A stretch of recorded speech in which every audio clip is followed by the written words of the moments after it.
Escala en París, Aida Palau. Bienvenidos a todos a este programa de Radio Francia Internacional y de France 24. Argentina ha lanzado una campaña llamada Argentina te busca, con el objetivo de que quien tenga algún tipo de relación con el país y dudas sobre su identidad puedan ser atendidos en los consulados y conocer así su verdadera historia. Y es que aún quedan por identificar a muchos niños y niñas que fueron robados durante los años de terror de la dictadura argentina. Y para hablarnos de este tema, hoy hace escala en París Silvina Stirnemann, que forma parte de esta campaña. Silvina, bienvenida. Hola, buenos días. Bueno, usted lleva mucho tiempo en Francia, llegó en 1981 con su madre y su hermana. Usted misma es víctima de esa dictadura argentina que se extendió del 76 al 84, es hija de desaparecido y de madre expresa política. Usted nació en cautiverio, en el penal de mujeres Melchor Romero, donde estaba encerrada su madre. Esto le ha llevado sin duda, ¿no?, a tener un compromiso casi vital, ¿no?, con los derechos humanos. Casi no vital, sí. Yo, durante todos estos años estuvimos trabajando sobre el tema de la identidad, el tema de la memoria, el tema de la justicia y el tema de la verdad. Eso eran nuestros grandes caminos de luchas.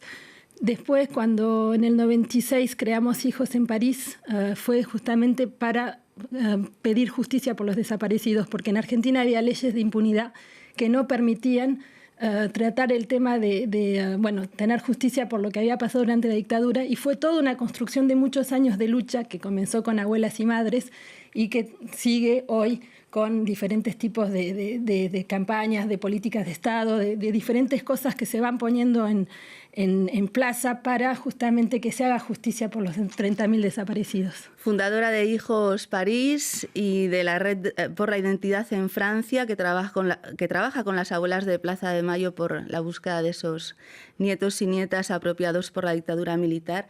Díganos, ¿cuál es el objetivo de esta campaña Argentina te busca y por qué había necesidad de hacerla?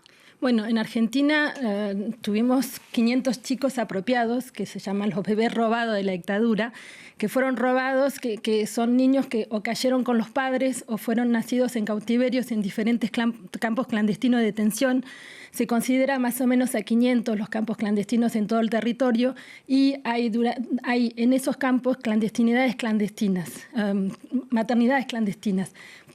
Por ejemplo, en la ESMA, en el Pozo de Banfield, en Campo de Mayo. Bueno, las abuelas fueron reconstituyendo los diferentes lugares donde hubo justamente maternidades clandestinas.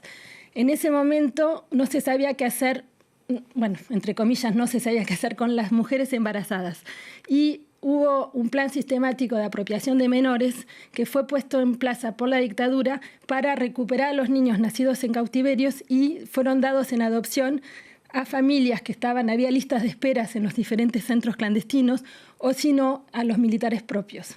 Fueron ellos que se apropiaron muchas veces de los niños robados de la dictadura. ¿Y cuántos niños quedan por encontrar y por qué piensan que pueden estar en el extranjero, en Europa o en Francia?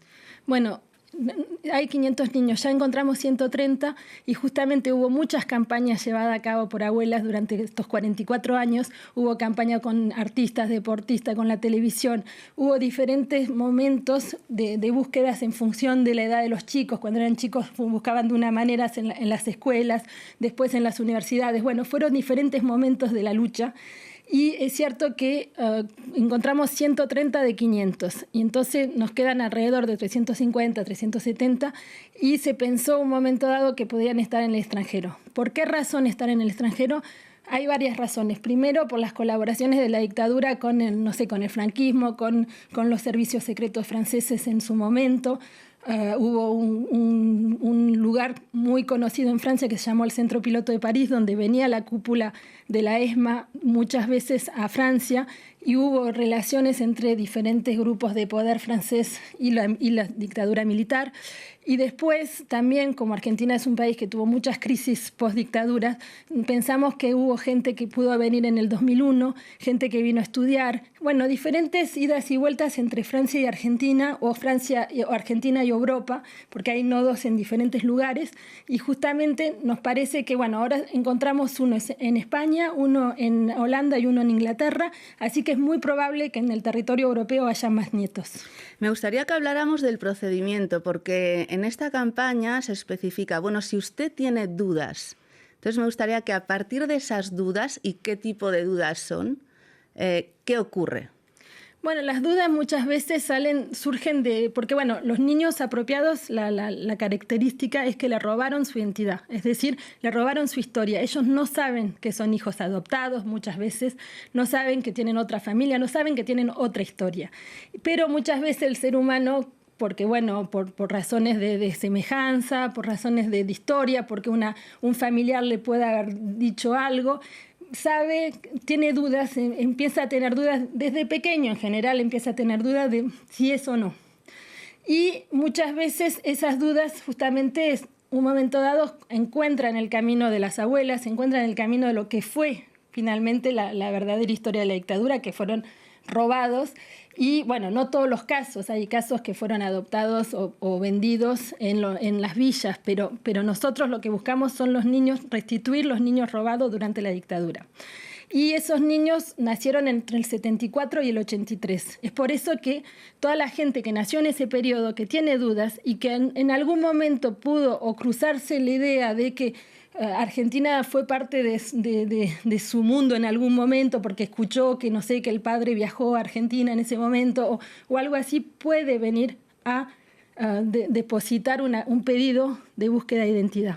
¿Y en ese momento qué ocurre? ¿Se pone en marcha? Bueno, en ese momento justamente la campaña Argentina Te Busca es la nueva fase que se lanzó el 24 de marzo, día del golpe de Estado en Argentina, y que es una nueva fase que es muy interesante porque hay 160 representaciones en todo el mundo de Argentina. Y entonces, en cualquier lugar del mundo donde haya un consulado y una embajada, una persona que tiene dudas sobre su identidad puede venir y pedir a que se abra un expediente, pero bueno, eso tiene que ser la persona propia que lo haga. Tiene que venir, llamar y contar su historia, y esa historia, si coincide con los niños que nosotros buscamos, va a entrar en un procedimiento hasta si hay verdaderamente dudas, porque bueno, la primera etapa es confrontar con la historia, después es buscar en Argentina los diferentes datos que se puedan encontrar en los diferentes instituciones del Estado, como pedir los actos de nacimiento, a ver si hay algún rastro de la persona en los diferentes registros, ¿no? Sí. Y a partir de ahí, si hay dudas, si hay cosas raras, si hay cualquier elemento que no coincida, ahí se empieza a hacer el proceso del ADN y se confronta con lo que es el Banco Nacional de Datos Genéticos, que es un banco que creó Abuelas en el 1987 y que fue justamente creado, y los familiares dieron su muestra de ADN, y esa muestra está a cada vez que hay un niño que puede coincidir. Ahí el banco lo que hace es que mezcla su ADN con los diferentes ADN del banco, y ahí se da la respuesta. ¿Y cuánto tiempo puede tomar todo este proceso? Y más o menos un año, sí. Entre el momento que uno busca, el momento porque bueno, son procesos que tiene justamente que encontrar los elementos para saber si puede ser o no. Le quería preguntar también si los poderes públicos han tardado en implicarse en esta búsqueda. Bueno, como les decía, en los años 80 hubo las leyes de impunidad, y esas leyes impidían toda forma de justicia en Argentina, salvo que Abuelas logró justamente demostrar que dentro de esas leyes no podía entrar el robo de bebé y el robo de bienes. Y fue gracias a ese trabajo de los abogados de Abuela que se logró al final anular las leyes de impunidad en Argentina, porque fue a partir de un juicio al final de los 90 que fue condenado por apropiación, el militar fue condenado por apropiación, y el juez dijo, pero yo no veo por qué no podemos condenar por apropiación y no por la desaparición de los padres. Y ahí había como una contradicción esencial, porque las dos están completamente ligadas. Las madres, casi todos los casos de madres que dieron a luz en cautiverio son desaparecidas.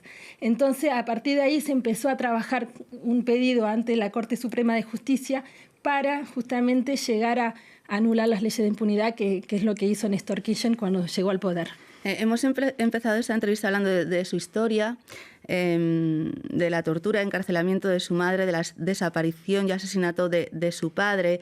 Se habla de 30.000 desaparecidos durante la dictadura. Hay polémicas sobre ese número, aunque bueno, sería ridículo, ¿no?, reducir a un tema contable la desaparición y asesinato en la dictadura. Pero no sé si hay algún tipo de investigación para saber exactamente cuánta gente desapareció y por qué no se sabe aún. Y no se sabe por varias razones. Bueno, igual la cifra de 30.000 fue la cifra que fue destinada, que fue dicha por los organismos a raíz de toda la búsqueda que ellos hicieron. No es una cifra que viene de la nada. En Argentina hubo, como decía, más de 500 campos clandestinos de detención. En la ESMA, en la Perla, pasaron 5.000 personas. Entonces, bueno, cuando empezás a contar los diferentes campos, cuánta gente hubo, cuántos sobrevivientes hay como una cifra que se va dibujando. Eso por un lado. Por otro lado está la CONADEP, que es la Comisión Nacional por la Desaparición de Personas, que ahí fueron denunciados más de 9.000 casos. Es por eso que siempre se dice, no, pero no es la cifra de 30.000, porque en la CONADEP son alrededor de 9.000. El tema es que hubo muchos casos que no fueron denunciados, hubo pueblitos en el norte del país, porque bueno, Argentina es vasta y hubo diferentes tipos de represión, hubo gente que no denunció, hubo gente que no sabe que el padre es desaparecido. Hay muchos casos así, y es a raíz de todos esos casos que no pudieron ser denunciados que finalmente se logra una cifra alrededor de 30.000 desaparecidos. Bueno, en su caso encontraron, ¿no?, los restos de su padre, pero hay muchísimos casos que no. Es fundamental, ¿no?, para hacer el duelo o empezar a hacer el duelo, poder dar sepultura, ¿no? Sí, es fundamental, y es fundamental también para establecer la justicia. Porque el problema de la desaparición es que mucha gente te cuenta otra historia. A mi padre, por ejemplo, decían que estaba en Brasil cuando yo era niña, y era algo que vinculó la dictadura. Entonces yo, por ejemplo, sufrí mucho con esa falsa verdad. Y entonces es reconstruir justamente la verdad de la persona, quién fue, cómo fue su historia, y darle sepultura y justicia. Y además también la presencia del desaparecido en la sociedad argentina era tan potente en los años 80-90 que era, en un cierto modo, poder ir construyendo y poder ir sepultando a nuestros desaparecidos también es construir una sociedad diferente. Bueno, pues muchísimas gracias, Sylvina Stirnemann, representante de Hijos París y de la Red por la Identidad en Francia, y que forma parte de esta campaña Argentina te busca. Gracias por su testimonio y les deseamos mucha suerte con esta campaña. Muchas gracias a ustedes. Y muchísimas gracias a todos ustedes por habernos acompañado. Ya saben que nos pueden seguir por internet en rfimundo.com y en france24.com. Hasta pronto, amigos.